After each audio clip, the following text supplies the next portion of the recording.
आम जनमानस को सरल यातायात प्रदान कराने में सहयोग करेंगे एनसीसी कैडेट्स। पुलिस अधीक्षक अमित कुमार आनंद के निर्देशानुसार व अपर पुलिस अधीक्षक डॉक्टर संसार सिंह के पर्यवेक्षण में एवं क्षेत्राधिकारी यातायात डॉक्टर प्रियंका वाजपेयी के नेतृत्व में यातायात प्रभारी आफाक खान के द्वारा केआईसी कॉलेज जुगवाल मैदान में एनसीसी कैडेट्स को यातायात नियमों की महत्वपूर्ण जानकारी देते हुए यातायात को किस तरह से संचालित किया जाता है, ड्राइवर कैसे संकेत देते हैं, यातायात की शाब्दिक परिभाषा क्या है, दुर्घटनाओं को रोकने के उपाय क्या हैं, इन सब महत्वपूर्ण विषयों पर जानकारी दी गई।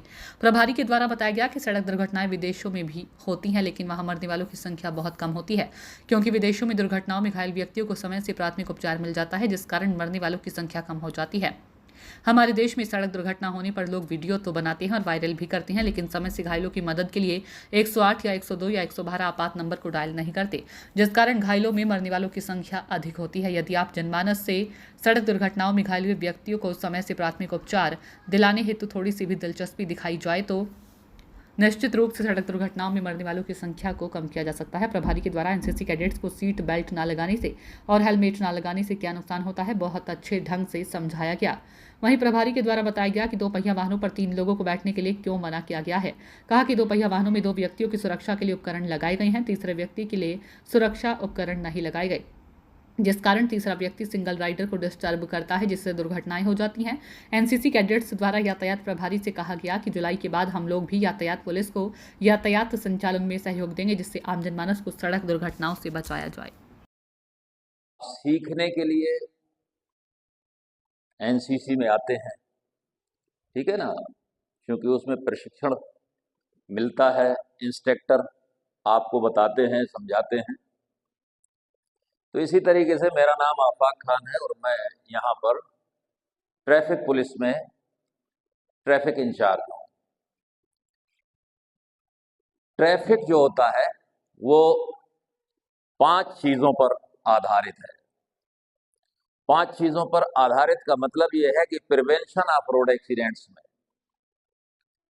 यानी सड़क दुर्घटनाओं को रोकने के लिए 5 चीजों पर काम होता है, ठीक है। 5 चीजों पर जो काम होता है वो 5 चीजें कौन कौन सी इंपॉर्टेंट है वो ध्यान देना है। सबसे पहला है 5E होते हैं इसमें, जो प्रिवेंशन ऑफ रोड एक्सीडेंट में क्या होते हैं, 5E होते हैं। अब देखिए, मैं आपको बहुत इंपॉर्टेंट चीज बताने जा रहा हूं। अगर आप इसको कायदे से सीख लेंगे, समझ लेंगे, तो आप दूसरे को भी समझा सकते हैं। जो ये होते हैं 5E में सबसे पहला फर्स्ट ई क्या होता है? फर्स्ट ई जो है ये होता है इंजीनियरिंग।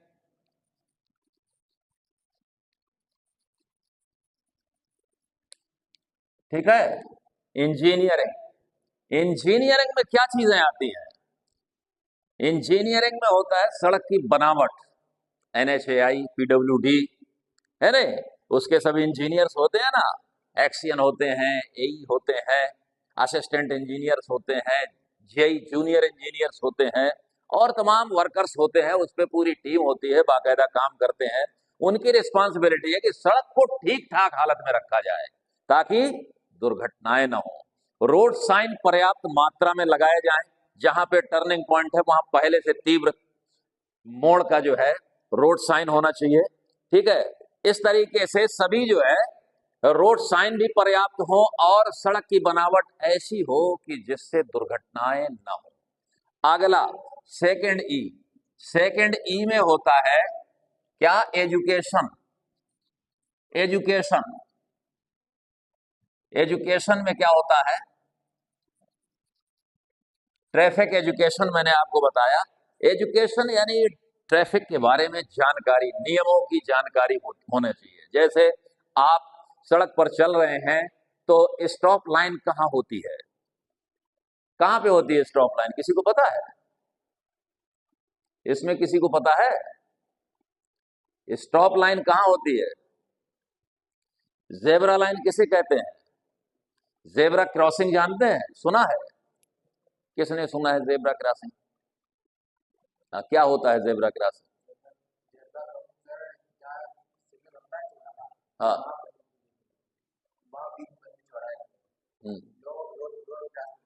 काहे के लिए?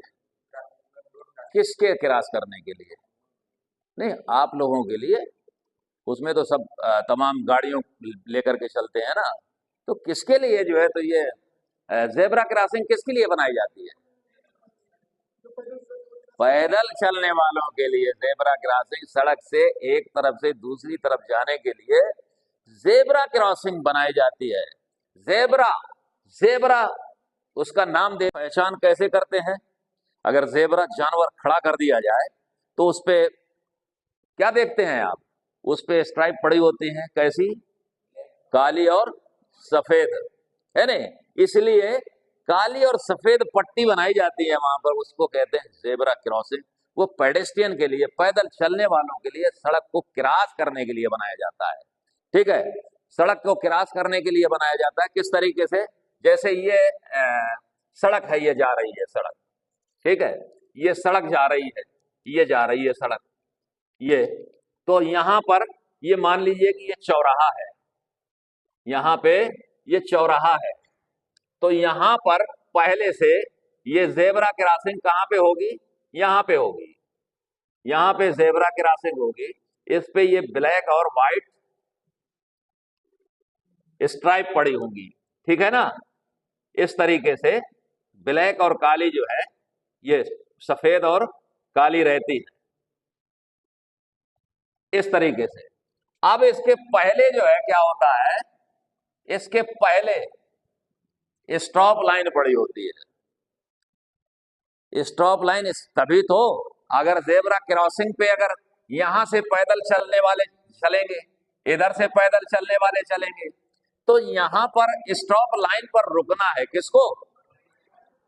गाड़ियों को। जो गाड़ियां चल रही हैं उनको रुकना कहां है? अगर रेड सिग्नल होगा तो कहां रुकेंगे? वो स्टॉप लाइन पर रुकेंगे। जेब्रा क्रॉसिंग तो वो पैदल चलने वालों के लिए, तो कहां रुकना है? Stop line. Stop line zebra crossing के पहले होती है, वहां पर जब आप रुकते हैं तब वो जेब्रा क्रॉसिंग से पेडेस्ट्रियन, पैदल चलने वाले आसानी से निकल जाते हैं। तो मैंने आपको बताया सबसे पहला क्या है, 5E में पहला इंजीनियरिंग है, दूसरा जो है, दूसरा क्या है? एजुकेशन है, तीसरा है इन्फोर्समेंट।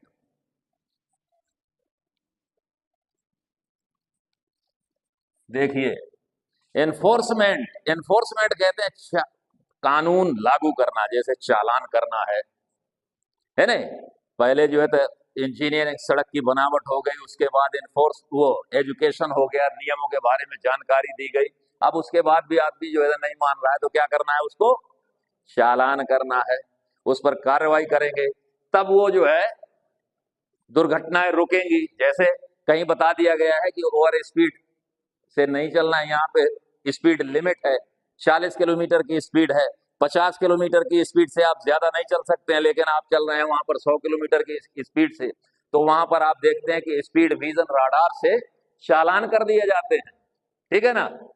तो इस तरीके से एनफोर्समेंट, शराब पी करके वाहन चलाना मना है, लेकिन आप शराब पी करके वाहन चलाते हुए पाए जाते हैं तो उस पर चालान कर दिया जाता है और बहुत भारी जुर्माना किया जाता है, कम से कम 10,000 रुपया फाइन किया जाता है। तो ये एनफोर्समेंट, कानूनी कार्रवाई शुरू हो गई। अब इसके बाद चौथा होता है क्या?